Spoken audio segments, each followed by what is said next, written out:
여러분, 일생활균형위원회라고 있어요. 21일 날 발족합니다.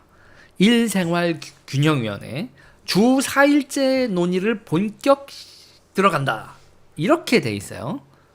그래서 내가 윤석열 정부가 혼종이구나. 왼쪽 오른쪽 다 혼종을 하려고 이러나? 그랬어요. 그래서 봤더니 일생활균형위원회는 경사노위, 김문수 위원장이 있는 경사노위에 있는 소속되어 있는 건데 이렇게 한다고?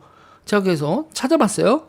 그러니까 경사노위 아래 김문수 위원장인 경사노위 아래 특별위원회가 있고요. 그 특별위원회의 의제별위원회 중 하나가 일생활균형위원회예요. 일과생활균형위원회. 그래서 경사노위 특위위원장이 누군지 봤더니 이원덕 위원장이더라고요. 그래서 경사노위 특위 아래 또 위원회 밑에 위원회. 그래서 내가 나 이놈 위원회 좀 지겹다 그러는데 이원덕 위원장 아래 일생활균형위원회 이인재 위원장 이렇게 되는 거예요. 경사노위 김문수, 경사노위 특위 이원덕, 그 아래 일생활균형위원회 이인재 위원장 이렇게 돼 있어요. 이렇게 되면 여러분 어떻게 되냐면요, 책임 소재가 불분명해집니다. 누가 책임지는 거나. 근데 전역해서 이원덕 위원장이 누구냐? 이원덕 위원장에 대해서 제가 또 저한테 좀 제보가 있고 좀 알아보라고 해서 여러분들한테 이거는 SOS를 치는 겁니다. 도대체 이원덕 위원장님이 어떤 분이시고 어떤 정책을 추구하는 분인지 저한테 좀 더 세세하게 알려주실 분 있으면 연락을 부탁드린다는 거예요. 010-2316-3609 제 전화번호고요. 여러분들, 자, 여기다 문자를 주시거나 카톡을 보내주시면 감사하겠습니다. 자, 이원덕 위원장님은요, 우리나라 고령화 정책의 기초를 닦은 분이라고 하세요. 고령사회 대책을 토대를 세운 사람이다. 이원덕 위원장은 김대중 정부의 노동연구원장을 하셨고 교육인적자원정책위원을 하셨습니다. 김대중 정부에서. 그리고 노무현 정부의 사회정책 수석이었어요. 와우! 노무현 정부의 사회정책 수석이었고, 이 노무현 정부의 사회정책 수석을 하셨는데, 이분 다음 사회정책 수석이 누구신지 아십니까, 여러분? 의사 선생님들도 관심을 가지셔야 돼요. 바로 김용익이 이분 다음 사회정책 수석입니다. 그러니까 노무현 정부의 사회정책 수석 이원덕 다음에 김용익 이렇게 되는 그 이원덕 위원장이 지금 윤석열 정부의 경사노위 특위 위원장이 돼서 주 4일째 논의를 본격 시작한다. 이렇게 되는 거예요. 저는 여기서 머리가 아파지는 거예요. 그래서 이분이 20년 전부터 대한민국 고령화 정책의 기초와 그러니까 교육과 인적 자원 정책 이런 거에 토대를 만들어 놓은 노무현 정부의 사회정책 수석인데 20년도 더 된 거죠. 김대중 정부 때부터 해서. 그래서 간단하게 얘기하면 뭐냐? 그러면 저한테 그러시더라고요. 누가? 유 선생 2조 때문에 열 많이 받았지 교육정책에서. 네. 그리고 의료정책 때문에 김윤 이런 사람들이 되게 열 받았지. 네. 이 사람은 노동 관련 쪽에 김윤 같은 존재야. 그래서 그랬더니 이거에 대해서 그러면 우파 쪽에서 목소리가 안 나오나요? 우파 쪽에서 목소리가 나올 게 없지. 우파들이 이거에 대해서 누가 저항을 한다고. 우파들도 다 이쪽에 쏠려 있어. 그런가요? 그래서 윤석열 정부 하에서 교육, 의료, 노동에서 보수의 씨가 마르고 윤석열 정부가 대못을 받고 있습니다. 좌파가 옳았다, 노무현이 옳았다, 그 대못을 받고 그 정책을 쓰고 있는 거다. 이원덕은 또 하나의 김윤이라고 누가 이렇게 얘기를 해주시던데, 저는 이렇게 얘기는 듣는 거에서 이렇게 방송은 하지만 이거에 대한 반론, 자료, 아니면 이거에 대해서 이거 그렇습니다라고 더 보충해줄 자료, 기타 등등 저를 가르쳐 주세요. 저는 윤석열 정부 하에서 노무현 정부의 이 사회정책들 그런 것들이 그대로 관철되는 거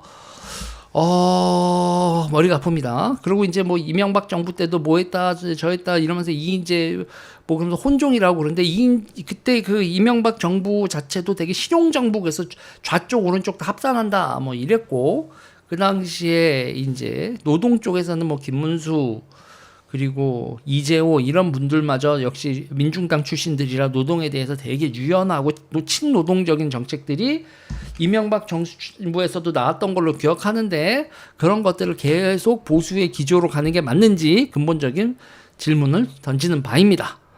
자, 다시 말씀드리지만 이원덕, 김용익으로 이어지는 노무현 사회정책 수석실의 정책들이 지금 윤석열 정부에서 이렇게 관철되고 있는 게 맞냐? 그리고 또 하나의 질문은 25년, 6년 전부터 지금까지 이런 분들이 설계했었던 저출산 고령화와 의료 정책이 잘못돼 있었다라는 반성 없이 아니 잘 됐지 않잖아요. 저출산 고령화 정책이나 의료 정책 이때까지 몇십 년 동안 잘 진행됐다고 보기 어렵잖아요. 왜 잘못과 오류를 시정하고 사람이 바뀌지 않고 그 사람들이 그대로 와서 뭔가 자기가 잘못했다라는 얘기, 자기 정책이 성과를 못 냈다는 얘기, 그런 반성도 하나도 없이 그대로 똥꼬집이 관철이 되는 거 아니야?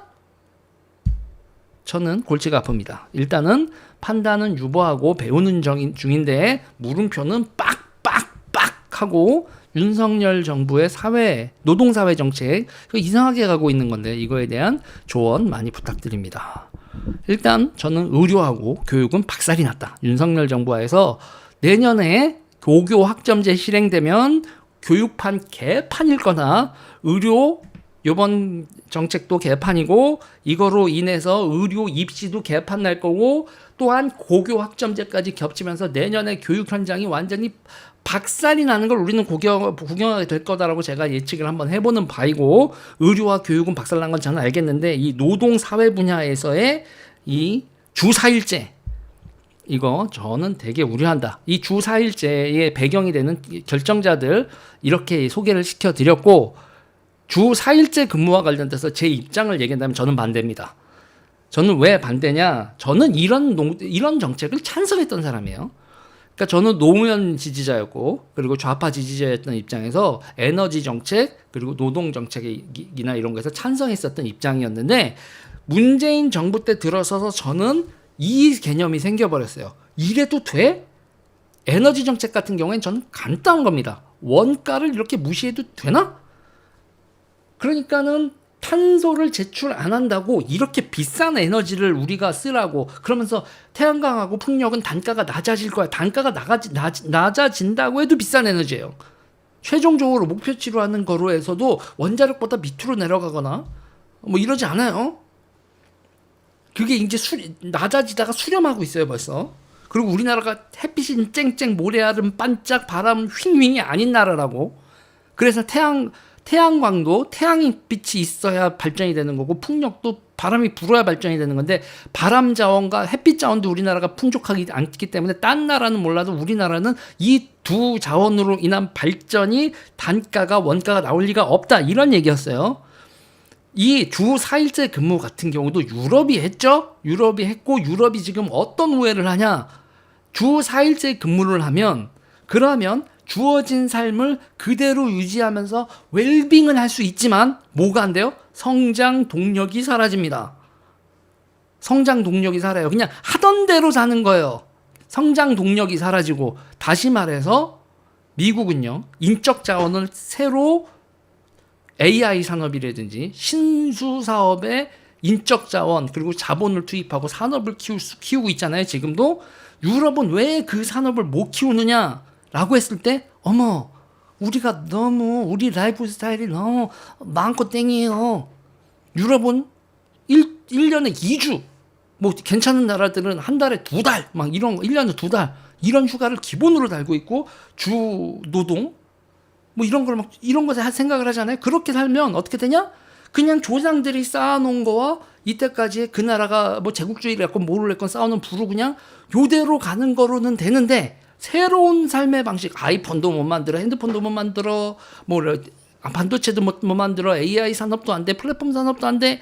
새로 생기는 무엇에 대한 성장 동력을 상실하더라.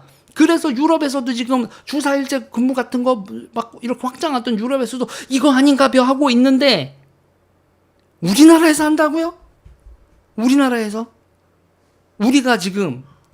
우리가 지금 인구가 엄청 많아서 일자리 나누기를 해야 되는 나라도 아니고 노동력 상실이 인구 저출산으로 노동력 상실이 어마어마하게 예정되어 있는 나라고 원가 개념 출중해야 되는 그런 나라가 원가고 나발이고 그런 개념 다 상실하고 지금 주 4일제 근무를 지금도 노동력 부족하다고 막 사방팔방에서 난리인데 그거를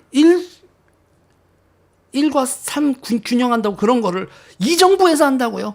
아 좋아. 내가 일과 생활의 균형에 대한 논의가 나오는 것도 다 좋아. 다 좋은데 좌파에서 나와야지. 왜 우파 정부에서 이런 얘기가 나오냐고. 그러면은 논의 자체가 쏠려버리잖아요. 균형이 있는 게 아니라 나라에 이 의견도 있고 이 의견도 있고가 아니라 우파 정부마저 노동에 대한 태도를 이렇게 유럽식으로 잡아버리면 그러면 우리는 다른 옵션이 제도권에서 사라진다고. 이거 맞냐고. 주 4일제 근무 이거에 저항하는 게 아무도 없어. 경총이나 이런 데서도 조심스러워. 정부에 개기는 것 같아서. 그리고 정부에 개기면 민주당하고 윤석열 대통령하고 손을 잡고 두들겨 패면 그러면 의사당하는 거 이거 봤잖아요. 답이 없어. 우파하고 좌파하고 손을 잡고 두들겨 패면. 그러니까 우파 정부에서 좌파 정부 정책이 나왔을 때가 제일 오른쪽에 있는 사람들이 환장하는 경우인데 한두 개지. 윤석열 대통령님 정체가 뭐예요? 그리고 노동만 나오면 다들 살살 녹는 분들. 이래서 부산시장님, 김문수 위원장님 이데올로기 투사라고 하시는 분마저도 이렇게 이런 거에서 살살 노동 나오면은 나의 인생의 근본이지 그렇고 이런 거를 살살 녹으시면 어떡합니까 다들. 진짜 이거는 아무도 얘기를 안 할 거예요. 주 4일제 근무에 대해서는 오른쪽에서도 윤석열 정부 그리고 윤석열 정부의 위원회에서 이런 얘기 나오는 거에 대해서 여기마저 오른쪽마저 의사들 두들겨 패는 것처럼 다들 아닥할 거고 저항점이 없을 건데 저는 이런 식으로 돌아가는 거 반대일세. 이 얘기 여기까지 할게요.